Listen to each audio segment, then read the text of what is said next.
are an American citizen who does not want to ashcan the American system of government, who doesn't want a strongman authoritarian system where the whole government is one guy and everything else just exists to serve him, if that is not the kind of country that you want, then yesterday's election means you have more to do for your country than you have ever done before. Because now is when the rubber really hits the road, right? We don't just flip a switch and the American system of government is gone. Democracy is gone. It doesn't work like that. I mean, not to be boring here for a second, but just getting very real. We now are just another one in the list of countries that has decided to, hey, what the heck? Let's try the strongman thing. Let's let democracy go. Let's put in an all-powerful guy instead, see how it goes. There are many more countries in the world governed by that kind of a system than there are governed by ours. We are the only 248-year-old multiracial, pluralistic democracy in the world. And shall we keep it? A lot of our fellow Americans say we shouldn't. Now we know. Now we know for sure. But a lot of Americans, tens of millions of Americans, say we should keep that system, which means time to fight for it. That's Rachel Maddow. The day, I guess Wednesday, when it was clear that Donald Trump had won the election. A shocking time for a lot of us, not of course me. I am actually recording this show on Friday at like 6 in the evening Eastern time. You're going to see it a couple hours after we put it on video. And part of the reason there's two reasons for that. Number one, I fell down my stairs and gave myself a concussion last Friday. And number two, Tuesday, I have myself been trying to formulate my thoughts and look at the news and decide what the priorities are. And I'm sure you have too, or maybe like me, actually avoided the news for a couple of days. But Rachel puts it well. It's clear now at this point, for whatever reasons, and we could talk about that briefly, but a lot of our fellow Americans decided that maybe going with an authoritarian who lied to them was the answer. And that changes a lot for what we were planning in our future, I'm sure. But let's talk about what they're planning. Now, I'm going to show you some clips that you probably don't want to see because it's going to be our friends in the Republican Party talking about their big plans. Let's start with, I believe this is Congressman Klein, I think, with Marie Bartiromo, talking about their big plans for budget cuts. Is that doable, to cut $2 trillion out of the budget? It absolutely is. I'm a member of the Republican Study Committee, which is the policy arm of the Republican Conference, and we've come up with a balanced budget in 7 years. The Budget Committee's put one out that balances in 10 years. We can do it and make sure that we focus funding toward the American people and not toward bureaucracies in Washington. Yes, the bureaucracies in Washington. The United States government discretionary budget, the total discretionary budget that Congress votes on, is about $1.7 trillion. They've literally been running this number around $2 trillion they're going to cut. Okay, I'm not a genius, but that's not possible. Okay? You can't shut down the entire United States government. No matter how many bureaucrats in Washington they think they can stop, it's not going to happen. And there's another reason it's not going to happen. That's this next clip. And this is the brand new Senator Jim Banks of Indiana talking about the other big plan they've been talking about quite a bit, or one of the other big plans they've been talking about quite a bit, and that's deporting a bunch of people right away. Here's a Jim Banks talking about that big plan. Do you see all undocumented immigrants as should they all be kicked out of the country?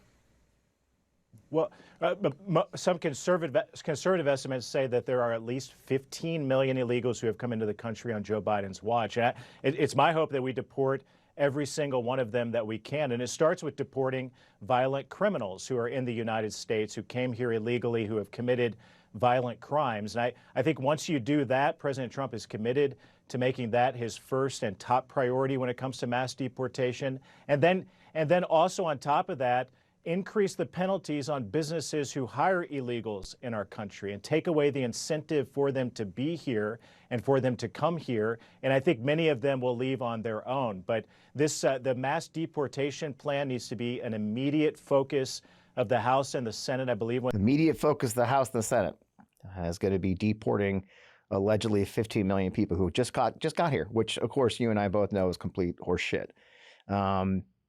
And this is in that same interview where she was talking about business organizations, especially agricultural business organizations, saying, hey, just so you know, if you deport all these people, we won't be able to run the agriculture industry in America. And they're like, nah. In the same interview, Jim Banks says, well, you don't understand. Clearly, the American people have given us a mandate to do this. And you're going to hear that a lot, that this is a mandate from the American people to do whatever they want to do. And we could talk about that a little bit. But I want you to leave this last thing as an opening. This is a tweet that was posted by one of the most horrible people in America, Nick Fuentes. And this is what Nick Fuentes said, right? And you may have seen this floating around. He tweeted out, "Your body, my choice, forever." Meaning American women will now be nothing but incubators for them. And I've seen some really horrible, sexist, monstrous shit being sent around the internet. There's reports of college women being sent these words by young men on campus already. And I mean, horrible racist stuff being sent to black folks. Apparently, there was a whole series of texts that went out to black Americans saying that they were being selected to work on plantations, coordinated. That's what we've got. And so we are here. And this week's show is not going to be a huggy-feely show. I'm not that guy. You guys should know that by now. I mean, actually, I am kind of that guy. But I'm not going to do that. And we're not going to talk about why we won or why we lost or any of that. That's just not who I am. It's just not who I am. But this is who I am. I have a tattoo, right? And it says, "I'm not done yet." And a lot of folks are feeling pretty bad right now. And they feel like maybe we're done yet. They're done. Well, we're not done yet. And we're going to talk about that. So let's get on with the show.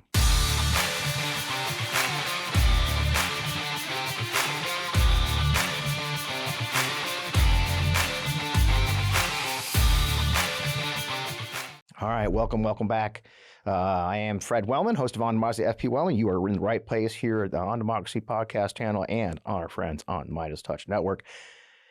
I guess the first thing to ask is, what the fuck just happened? I don't know. You guys, my last show a week ago talked about why we were winning. The fundamentals of the race were great for a brilliantly run campaign by Vice President Harris and Governor Walz. In just over 100 days, they put together a remarkable campaign. The fundamentals were right. Momentum was on their side, apparently. Turnout in the early vote was going well. The message was good. I believed all the things I told you. I never felt one time in all the time we've been talking about this for the last, well, frankly, year, but especially in the last 100 days, that I was fibbing or mythologizing or being a shill for the Democratic Party, as I'm usually accused of almost every single day, several times a day. Never once, in my experience, we're in the right place. But they only had 100 days. In the end, there wasn't a 2-year primary process for the Democratic Party. President Biden was running, and there really wasn't any motivation to examine his record to a great extent. There wasn't a campaign until the last 100 days when President Biden stepped down. And that's a hard hill to climb. And then I found this fascinating chart I'm going to put up. This is just amazing. I wish I'd seen it before Tuesday. This is a Financial Times analysis. Finds that in the first, this is a shot. I know you can't see this chart here on the camera. Matt's putting it up for me. It's hard to read. I don't want you to read it. I just want you to see it. But what's interesting about this is that this is the first time since they started tracking in 1905 that every single incumbent party in the developed world, so all the different democracies in the entire world since 1905, it's the first time in history that every single incumbent party in the developed world lost a vote share. And in that, the Democrats actually did better than most countries as far as what they lost. But that tells you that once again, like inflation and once again, like the pandemic, this wasn't a uniquely American thing. I really kind of wish I'd known that before. But here we are. A second chart I found fascinating, let's put this one up, Matt, this is misinformed views on immigration, crime, the economy correlated with ballot choice. So this is one that just came out from Reuters. And you can't look closely. I'll put it up closer and maybe blue full screen, Matt. But it shows, like, for example, the first one is violent crime rates are at a near or all-time highs in most American cities. This, of course, is false. They've never been lower. But R plus 26, over 20s. So more people believed that than didn't believe it. So on the ballot choice. So that was a major issue with Republicans who voted for Donald Trump. This belief that crime was out of control. And it goes on that inflation has declined over the last year. Republicans plus 19 don't believe that, even though it's factually true. This is a good one. The U.S. stock market is at near all-time highs. These are all true things that the majority of Republicans don't believe. And even Democrats, if you look at D plus 20 in the stock market. So there's reasons. And I'm not going to spend any time pointing fingers or looking, because it's not done yet. As we speak, they're still counting ballots. There's still, I believe, last time I checked, 18 or most 17 congressional seats that haven't been decided. So control of the House hasn't been decided yet. And where the control ends up being, whoever gets, it's going to be a very thin margin. On top of that, there's key races like the Pennsylvania Senate, Arizona Senate have not been decided yet. They're still counting votes. Matter of fact, one of my PACs I work with is going to be sending out texts tomorrow to California and Arizona voters to help them volunteer to cure ballots. There's so many ballots where the signatures didn't match because a lot of kids don't know how to sign their sign. They're trying to cure the provisional ballots. I mean, there's just so much going on. Plus, a lot of the analysis you guys hear right now, a lot of the fighting you're hearing, the infighting you're hearing within the Democratic coalition is based on exit polls, not actual data, because the real data that we get from voting patterns won't come out for several months. So a lot of the prognosticators and the political pundits and the attackers are basing this on very loose exit polls that may or may not be completely accurate. So I'm not going to do that. I'm just not going to do that, because here's why, you guys. The train's still coming. The train that we're on is still running. And no matter how tired we are and how angry or scared, because there's a lot of scared people in our country right now. If you've got friends who are LGBTQ, let me tell you, I have never had so many hard conversations as my friends who are LGBTQ. Or people like, me, you guys know if you follow the show, I'm being sued by Mike Flynn for $150 million over a single tweet. It sounds ludicrous, but there's a message there. I got it. I got that message the first night that Trump won. I woke up Wednesday knowing the message that sends me. And so a lot of people in our country are scared. But the problem is the train's still moving. And, I was talking to some friends today and they said, Fred, how do you, what are you doing? How can you start? Because I've been really punching my organizations that I work with to, all right, let's move out. And they're like, well, no, we want to think about things. We got to make some plans. Like, no, we got to go. We got to move. I'm an old helicopter pilot. For those who don't know, I flew helicopters in the Army for 18 years. 18 years total in my career of 22. And the thing about being a helicopter pilot is there's an old joke that there's no one more pessimistic than helicopter pilots, because at any one moment, anything can go wrong. And there's millions of moving pieces in this thing, and an aircraft that's not supposed to fly. And at any one moment, a simple screw coming loose can end your life. So helicopter pilots remain some of the most pessimistic people on Earth who are constantly looking for a way out. You're trained as a helicopter pilot that the engine quits, that you can auto-rotate, which is a glide, into a field or a street or even a parking lot. I practiced in parking lots to land in a cliff. So you're actually trained to constantly be looking for places to land in case the engine quits. You're constantly thinking about what happens if the tail rotor goes out. There's all these things. And God forbid, if you ever date a helicopter pilot, rattles drive them crazy. I'm just warning, if you've got some in your life that used to be in the aviation business and something rattles in their car, it makes them crazy. And I'll tell you why. Rattles in helicopters are very, very bad. It's just a thing. Anyways, but I tell you that story because I don't do navel gazing, right? I'm not one of those people who can sit around. You are trained for most of my entire adult life. I was in a business in the Army, trained to figure out what's gone wrong, come up with a quick solution, figure out what our assets are. You're like, okay, here's what we got. I still got water. I got bullets. I got gas. Let's go, right? That's what I was always trying to do, be it Ranger School when I was learning how to be a Ranger, be it flying helicopters in combat. You don't have a lot of time to navel gaze. And so you move and you move fast. And that's how I am. And so that's why I'm telling you guys today, here it is Friday now. It's been 4 days. Okay, I get it. We're grieving, we're mourning. Some people are scared. I get all those things. I've seen those things. I lost 2 men in combat in Desert Storm during the air war. I left their memorial ceremony to fly a mission, an emergency mission. Because whether I liked it or not, mourning my men or not, the war was still going. And I hate to say it, we're in that same situation now. And a lot of you have never served, and you don't understand that. But welcome to my world. Whether we like it or not, the Trump administration is being formed, and they have plans.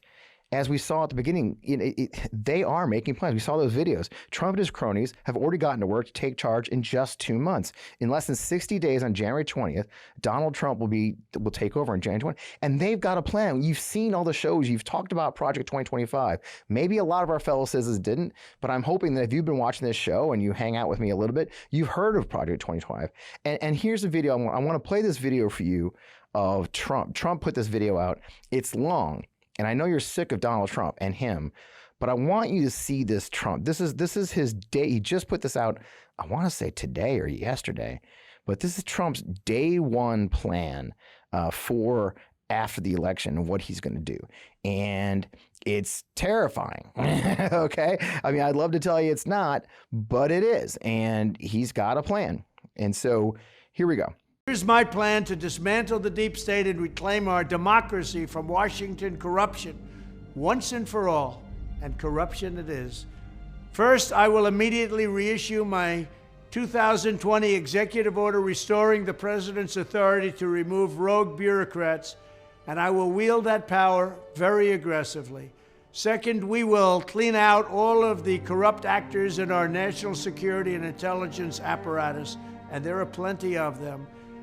The departments and agencies that have been weaponized will be completely overhauled so that faceless bureaucrats will never again be able to target and persecute conservatives, Christians, or the left's political enemies, which they're doing now at a level that nobody can believe even possible.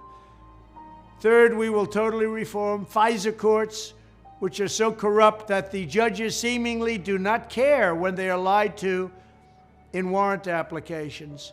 So many judges have seen so many applications that they know were wrong, or at least they must have known. They do nothing about it. They're lied to. Fourth, to expose the hoaxes and abuses of power that have been tearing our country apart, we will establish a Truth and Reconciliation Commission to declassify and publish all documents on deep state spying, censorship, and corruption, and there are plenty of them. Fifth, we will launch a major crackdown on government leakers who collude with the fake news to deliberately weave false narratives and to subvert our government and our democracy. Yeah, I can't take it anymore. I know you can't. He goes on for 10. You've heard him already. Some are more evil than others. Some more ridiculous than others.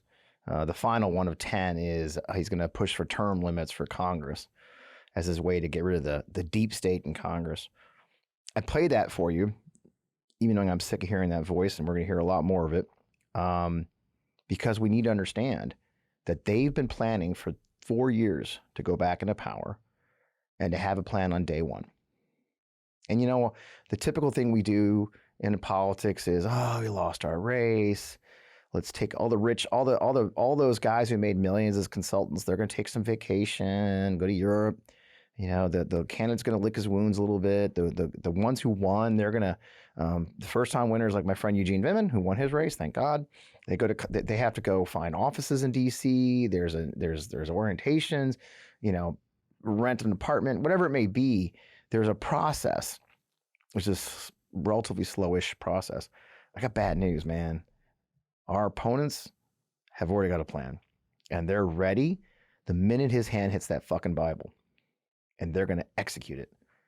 And so we do not have the luxury of those who want to preserve whatever we can of this country for the rest of our lives, for our children, for my grandchildren, for my friends and family, for me, to be honest. I'm 59 years old. I would like to live in a democracy for the rest of my life. But there's a very good chance we lose all of that if we don't act now and act quickly. And there's ways to fight back. And we still have power. And of course, we know that one of those big powers is public opinion and protest and exposing to the light the dark objectives that they have. It did work last time, and it wasn't comfortable. But even with power like they're going to have when this is all said and done, we have to fight back and push back against the most evil things. We have to use the courts of what's left of them. I would very much like to see Senator Schumer and President Biden use this next 60 days to push through some freaking judges and do the right thing and fill the courts up with real thinking, progressive, at least centrist judges and use the power of their presidency. I'm not necessarily sure if Mr. Biden has it in him.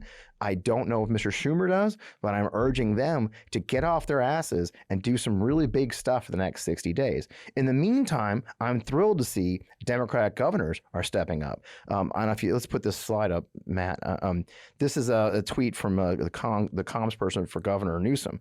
So Gavin Newsom is going to convene a special session of the California legislature to protect California values. He's gonna come up with a series of proposals and laws that will protect those of Americans who live in California from any excesses of the federal government, for example, for LGBTQ, as we mentioned, or transgender, or women, and protecting their right to health care.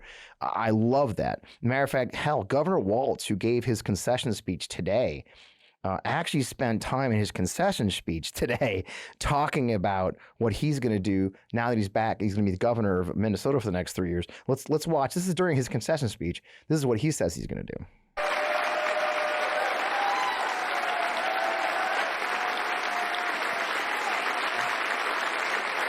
Look, Minnesota always has and always will be there to provide shelter from the storm. As long as I'm governor of Minnesota, we will protect a woman's right to make her own health care decisions.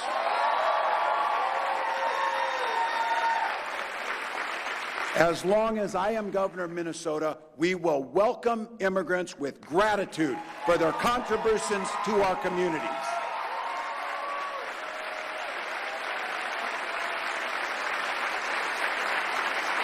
As long as I'm governor of Minnesota, we will stand with the rest of the world in fighting climate change and developing new clean energy solutions.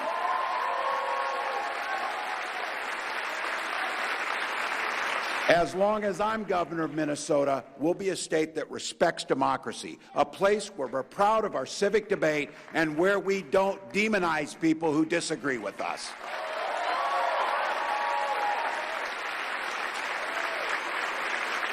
As long as I'm governor of Minnesota, we will defend our kids' freedoms to go to school without worrying about being shot dead in their classrooms.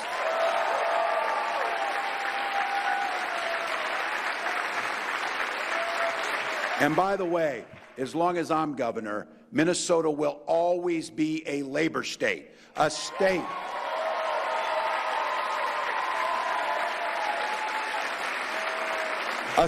that stands with working people no matter who they voted for. It's fall. I mean, finally in Missouri, it's fall. I mean, I'm wearing long sleeves in November.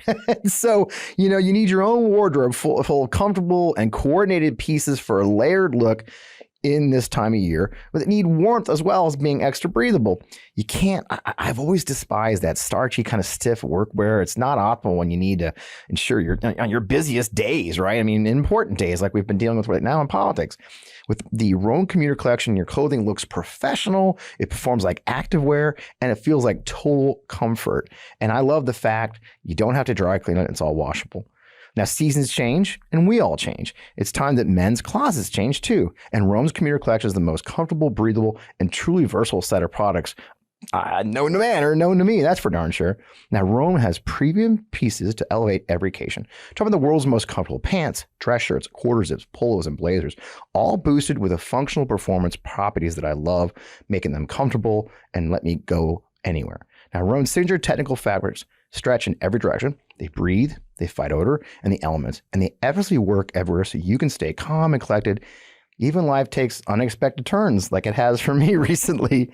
Now it's time for unparalleled comfort without all the hassle. Now each piece in Roan's Commuter Collection is made to coordinate and layer for an instantly elevated look. Collection also features that wrinkle release technology we've mentioned before. 100% machine washable, so it looks good that easy. I really love the fact it's true to their one and only Gold Fusion anti-odor technology. For more wears between washes, you can hang it back up and let it air out, and you'll be fresh and clean all day long. You know, I love fall. I love fall dressing. I admit it. I love my quarter zips. I love my layers. Changing seasons are an optimal time for new beginnings, and the Commuter Collection's premium look and very adaptable design is what I love the most. It's easy for me as I'm a very busy man, and the Commuter Collection works all day for me no matter what I'm doing, and it stays looking good the whole time. Frankly, it very much fit my lifestyle, which is the most important thing. Now, the Commuter Collection can get you through any workday, straight in whatever comes next. Head to roan.com/Fred.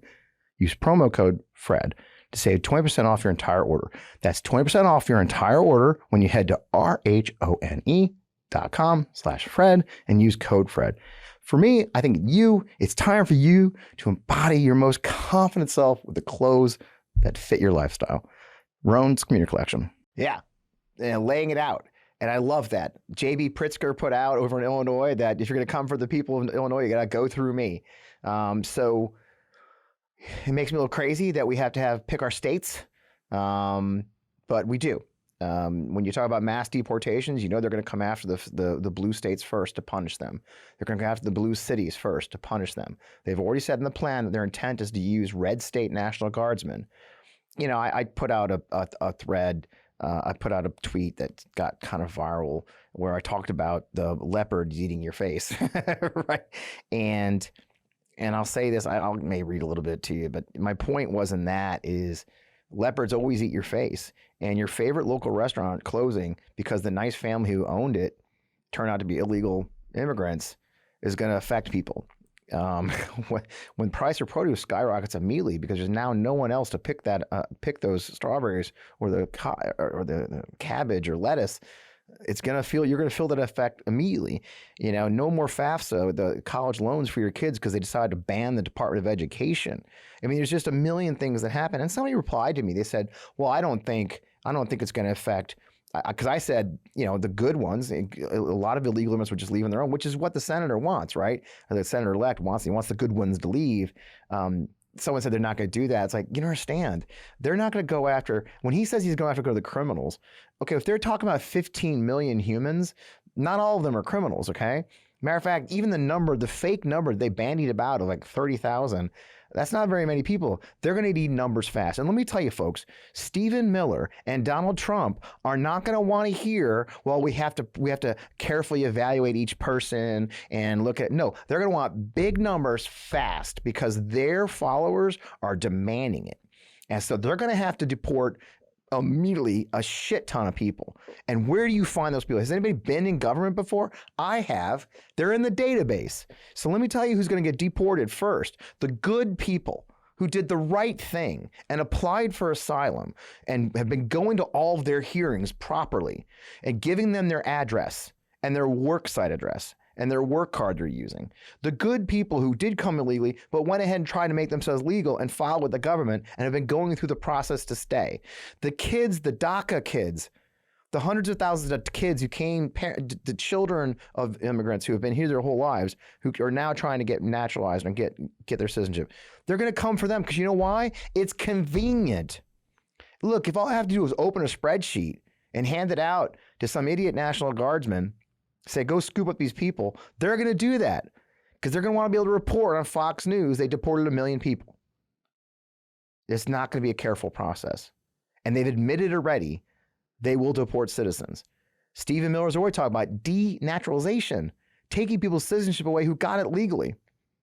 There's horrible things coming, and we have to fight it. So hearing governors like Newsom and Waltz and Whitmer and J.B. Pritzker and Josh Stein, we're going to have to fight back. But here's the thing. Even in an authoritarian government, local and state elections still matter. Look, this is why you hear all the time about, like in Hungary or in for a while there in Poland that was kind of going to the right, how important, a key province fell to the opposing party in X country. And they report it because it is important. And even in a country that's authoritarian-ish but still a democracy, local and state elections. And Matt, I want you to throw this chart up and leave it up. This is a chart I made myself, and as you can see, folks, graphic design is my passion. You know, it is what it is. I made it myself. But this is a chart of next year, folks. So here's my point. I've already seen pundits, political pundits say, well, we're going to have to get working for the midterm. Fuck that. We have 30 states having a local and county and municipal elections in 2025, starting here in Missouri, for example, in April. 30 states. Look at all those blues, the light blues you see. Those are states having local and municipal elections this year or next year, 2025. The two of them, Wisconsin and Pennsylvania, also have Supreme Court elections. And you know how important the Wisconsin Supreme Court election was last time. Well, there's another one coming up now. That's in 2025. And then in dark blue, you see two statewides. Virginia and New Jersey have total statewide offices. The governor, lieutenant governor, attorney general, and others are all up for election next year. And you know that Virginia, for example, is a huge bellwether. Don't forget, 3 years ago, Glenn Youngkin won that year. First time a Republican won statewide office in Virginia in a decade and a half, or 2 decades, and it shocked the world. And it was a huge moment, and it was a huge shockwave to Joe Biden and the Democrats when Terry McAuliffe lost to Glenn Youngkin. The Virginia elections is a way to send a message. Let me tell you, folks, that's happening right now. Matter of fact, the two people who registered is Abigail Spanberger, who you remember was Virginia 7th Congress member before Eugene Vindman, who just took it over, former CIA officer, okay?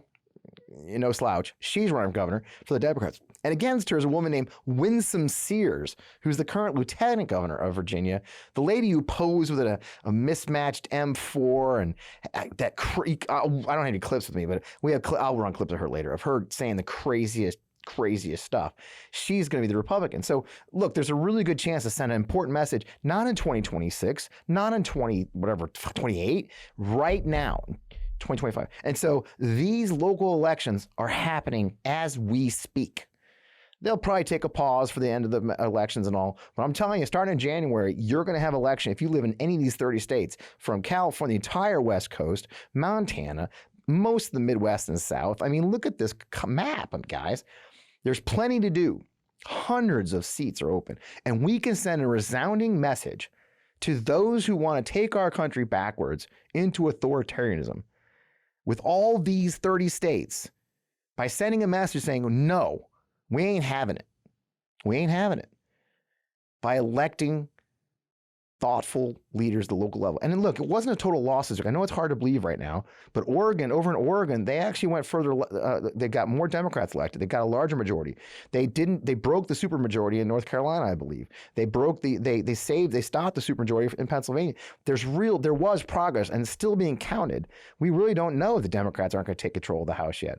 So there is faith. There's reason to have faith.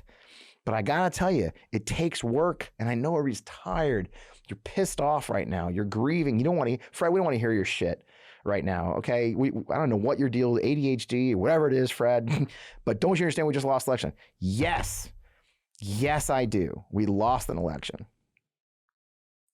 But I don't want to lose our fucking country. And that's our options, you guys. That's our options. So look, you can navel gaze, you can lick your wounds, you can point fingers, Bernie's doing it. You know, there's other people in the Democratic Party, in the Democratic coalition, pointing fingers at each other. Oh, the messaging was wrong. Blah, blah, blah. Yeah, well, I had those conversations privately. I'm not going to give them to you. I don't care. I do care understanding why we lost.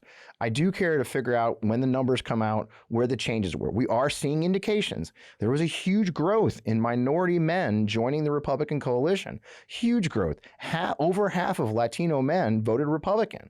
A fifth of black men apparently voted Republican. We'll know more about those numbers, but a lot of people are saying, oh, white women did it. That's true, and white men. And Gen X, my generation. Guys, there's a number going on right now, according to exit polls, and I told you at the beginning I won't listen to it, but this one, there's an exit poll number going around that 76% of Gen X white men voted for Trump. I'm 24%, I guess.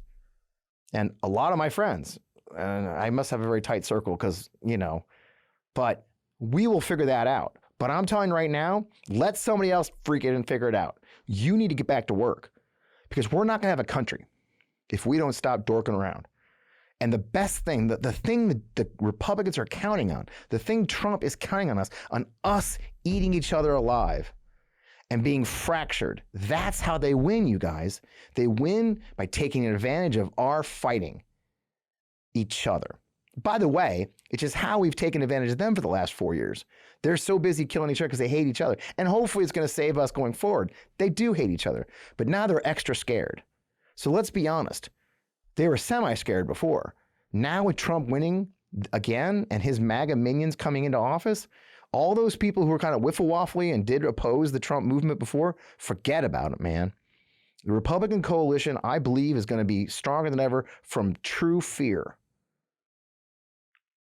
And we cannot afford to hand them victories because the Democratic coalition, whatever's left of it, is spending more time eating each other alive than fighting them.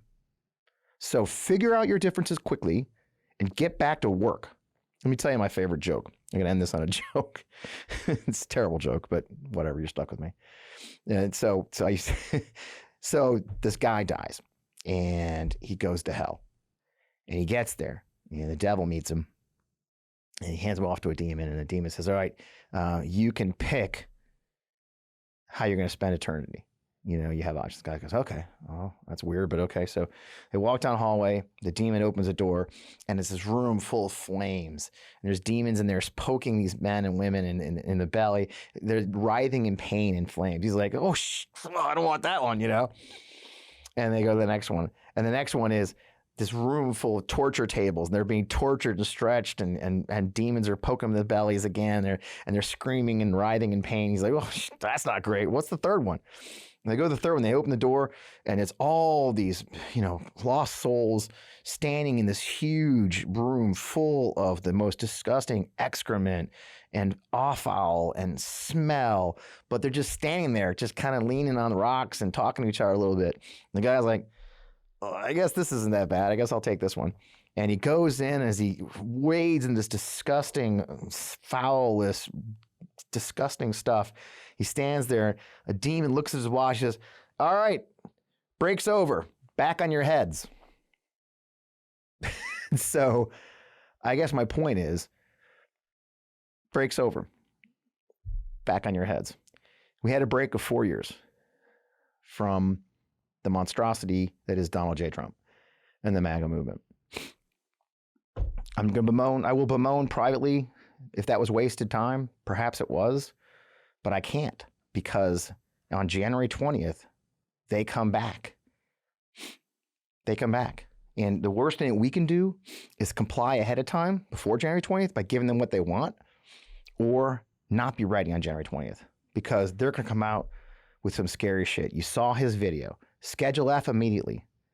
There are going to be there is the potential for thousands of federal employees to lose their jobs and be replaced in some very dangerous places like the IRS and the DOJ and the intelligence agencies with MAGA acolytes whose only qualification was they passed getting their social media checked and having never donated to a Democrat, perhaps. So we could have on January 20th mass layoffs of your friends in the government, or you. And if you're not ready for it, I got bad news for you. You're going to be shocked. So folks, break's over. Back on your heads. That's all we can say. I wish I was uplifting and giving you, but I am. We have the power. We have leaders in this country who are doing their best. I don't know why we lost this election. We can point fingers at everybody else. It breaks my heart that we did, and I'm not sure I'll ever come to grips with it. But I just don't have time to cry in my freaking soup about it, right? We've got to get back to work. So I guess my message for late Friday night and through the weekend for you is, I understand your pain. I understand your fear. Let it galvanize you. Let it galvanize us together. And let's fight, man. Let's get back in the fight. I don't want to have to fight for our country again, but God damn it, who else is going to do it? So, final note. Going forward, if you may have noticed, we've done almost all solo shows for the last few weeks. There's a host of reasons for that. I was traveling a lot. Guests were really busy. Had a couple of guests canceled the last minute, as they do in this business. So we're looking at the new format. We may do like a solo portion and then a short interview portion. We may just go to solo and then have a separate show that's an interview show. I don't know. We got to figure it out. It's one of the more of those things we have to figure out. But I've really loved having these conversations with you guys and being able to tell you what I think, what I see of things, and introduce thoughts to you and things I care about. You've responded wonderfully. The comments have been lovely and the views have been off the charts, and I really really appreciate that even more. So thank you for that. We've got new sponsors coming from our friends from MeidasTouch. There's just a lot going on right now. And I just really appreciate you guys for sticking with us through all this. I hope you'll stick with us now in this new phase. I know a lot of people are tired of politics, so now they just want to take a break. I get it. If you take a break, you don't want to hear from me anymore. I get it. It doesn't hurt. Well, it hurts, but I get it. But I hope you'll hang in with us. And it won't always be doom and gloom like today. We're going to get back to having some fun, because in the midst of all this, if we can't have a laugh every now and then, if we can't laugh at ourselves and laugh at our opponents, we'll go crazy. So we'll get Trey Crowder back on. We'll get Chris Titus on. We're going to have to laugh a little bit, folks, to survive this. So it won't always be the sky is falling. But for today, I would love you to take this weekend to think and then figure out what you can do. And it means little things like getting to know your neighbors again, and getting involved, build a garden. A friend of mine's going to start a pickleball podcast. Great, dude. Pickleball is awesome. I can't play it. I'm too old and broken, but somebody else can. But do what you got to do to survive this time, but also do what you got to do to fight back for our democracy. I'll be here with you. The show's called On Democracy for a reason. I had plans for after the election. This wasn't it, but that's okay. My entire life has been plans going awry and then figuring it out again. And here we are. So with that, I will let you guys go. As always, we're still everywhere on social media. I am on Twitter, kinda. I've really backed off. I'm not gonna lie to you guys. The idea that the block button means they can still see your stuff bothers me, because now they can still screenshot you and turn the hordes on you. I find it very dangerous now, especially in light of Trump taking power again and the dangers that we face as Americans. So you'll see me on Blue Sky now. It's at FP Wellman, etc. on Blue Sky, FP Wellman Official everywhere else. I'd love you to follow us. I'd love you to follow the show at FP Wellman, or the On Democracy podcast on YouTube, wherever you find us. In the meantime, of course, we love the Midas Mighty. So proud to be part of the MeidasTouch network. We've got our work cut out for us. It's different than we planned, but we'd love to be here. And of course, as always, check out Vote Vets. I've been proud to work with Vote Vets for the election. Lee will be continuing to work with Vote Vets online with Vote Vets. So a lot going on. It's not the plan we had, folks. Life's like that. Sometimes you don't take it. The plan doesn't go your way.